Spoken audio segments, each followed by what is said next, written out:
programku. Saya datang ke situ bawa pengobatan banyak. Pada saat itu saya datang ke sebuah rumah sakit. Alhamdulillah. Assalamualaikum, waalaikumsalam. Wongi tasik guyang-guyu padahal itu habis perang, banyak saudaranya meninggal. Kemudian apa yang terjadi? Kita taruh di mana? Itu gudangnya. Saya masuk, mana gudangnya? Ini gudangnya, gudang obatnya besar. Mana obatnya? Mafish, habis. Kemana? Ya habis buat kemarin. Apakah cukup persediaan obat kalian buat para pejuang kemarin? Alhamdulillah. Tapi sebelum kamu datang bawa obat-obatan ini, kemarin ada salah satu sahabat kita tertembak di kakinya. Kita harus mengoperasinya karena nggak ada obat, termasuk obat bius habis, maka kita harus mengoperasi dia tanpa obat bius. Saya nggak bisa merasakan, Pak, pripun loroi, bagaimana orang dioperasi tanpa obat bius, sakitnya luar biasa.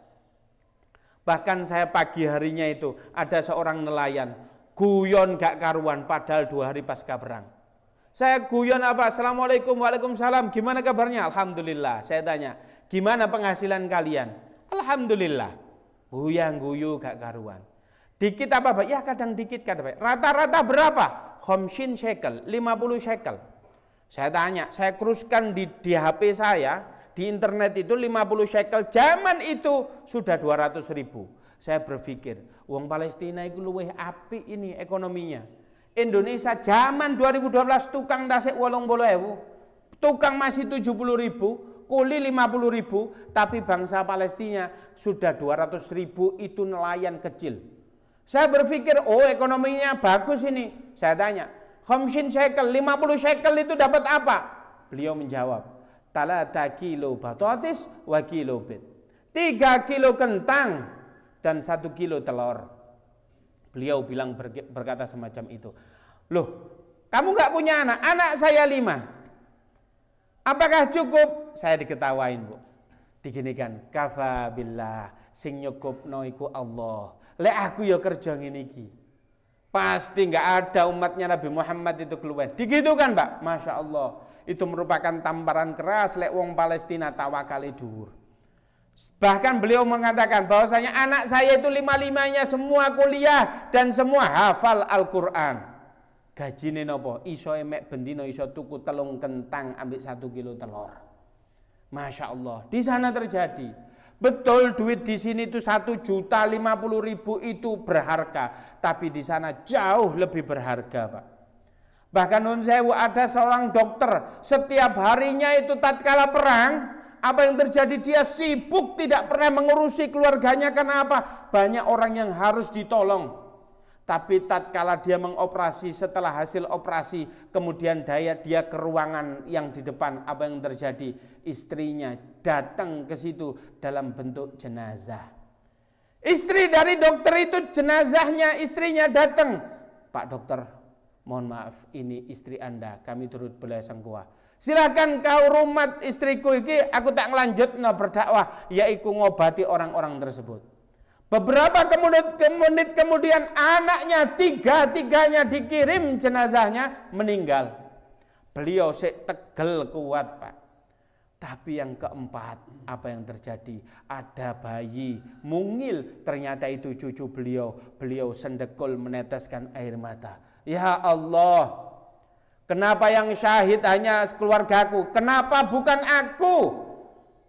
Loh, syahid itu rebutan, Pak, di sana. Syahid itu tujuan mereka. Sehingga begitulah keadaan warga Gaza Palestina. Di sana diblokade, sulit makan, sulit minum. Oleh karena itu di sana luar biasa sekali.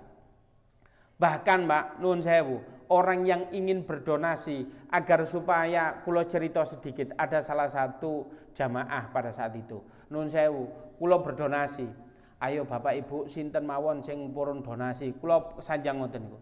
Kemudian apa yang terjadi? Anak sing nyumbang 1.000, 2.000, 5.000, 1 juta, 2 juta, bahkan di gadang. Nun sewu gadang niku. Ono masjid, ternyata ada wong sholat tapi wis pakaiane pasukan kuning, Mbak. Subuh-subuh bersih masuk masjid. Kemudian dicopot, kemudian apa? Pada saat itu maju, saya donasi 1 juta. Tapi kula mboten saged donasi sakniki. Kapan? insya Allah awal bulan kulo gajian kulo langsung donasi 1 juta. Lho jenengan siapa ini? Saya ini petugas kebersihan. Gajinya pinten Pak, tapi donasi 1 juta.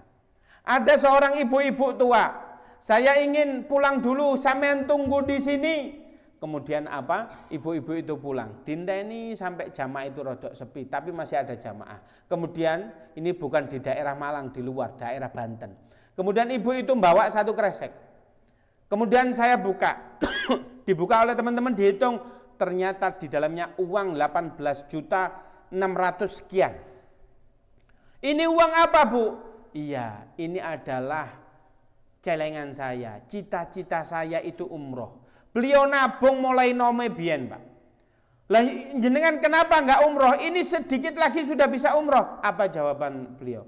Kalau saya umroh, barangkali hanya mendapatkan pahala umroh. Amalan saya yang enggak seberapa ini Ustadz, semoga kalau saya donasi buat Palestina, nanti kalau saya mati, kemudian apa? Jasad saya ini dikumpulkan dengan para syuhada yang ada di Palestina. Masya Allah, sing rungokno model begini, terharu betul.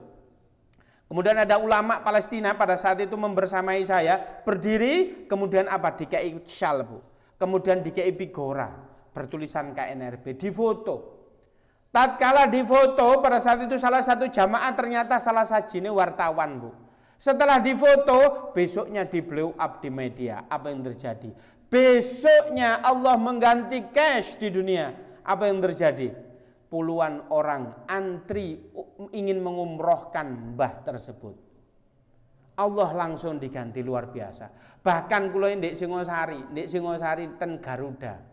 Ada ruko, ibu-ibu minjem ruko. Kemudian apa? Saya ini pengen donasi.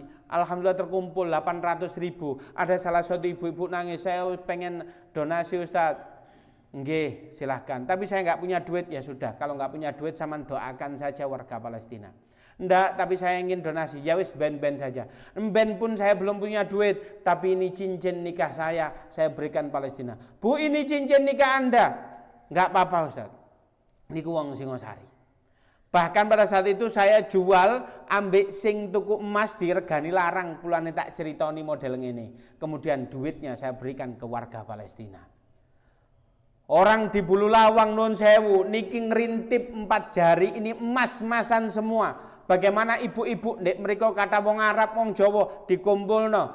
Ndek Bulu Lawang niku kategorine Pak, nun sewu wonge biasa saja. Tapi terkumpul duit mantun sholat raweh 27 juta rupiah. Nun sewu. Gondang legi di perempatan ada masjid besar. Terkumpul 26 juta, hampir 27 juta. Luar biasa. Kalau masjid di Gria Santa wajar temriku kumpulan wong sugih, saya cuma 20 menit kumpul 89 juta, wajar. Tapi kayak di Gondang Legi, tapi kayak di Kendedes, di apa? Itu kok bisa sih kumpul uang banyak? Karena orang-orang ingin mati syahid ingin mendapatkan syafaatnya dari orang-orang yang mati syahid tersebut. Itulah keadaan warga Palestina. 3 alasan ini Pak, cukup kita harus mencintai Palestina. Bahkan kata ulama, tidak perlu kita menjadi umat Islam untuk cinta terhadap warga Palestina. Cukup Anda menjadi manusia, pasti Anda cinta terhadap Palestina. Nggih, itulah keadaan warga Palestina di mana kita harus berperan. Yang pertama kita menjalankan perintah Kanjeng Nabi, yaitu kita perintahnya untuk ngopeni Masjidil Aqsa. Di antaranya kita harus marah masjid kita dihinakan, dinistakan. Dengan cara apa? Kita memberikan status sekali-kali, mbo saulan pisan, mbo seminggu pisan, yaitu bebaskan Masjidil Aqsa, merdekakan Palestina. Harus itu Pak. Kita harus punya budget, punya uang, mbo piro-piro disodakokan buat warga Palestina. Karena warga Palestina yang menjaga masjid kita, Masjidil Aqsa.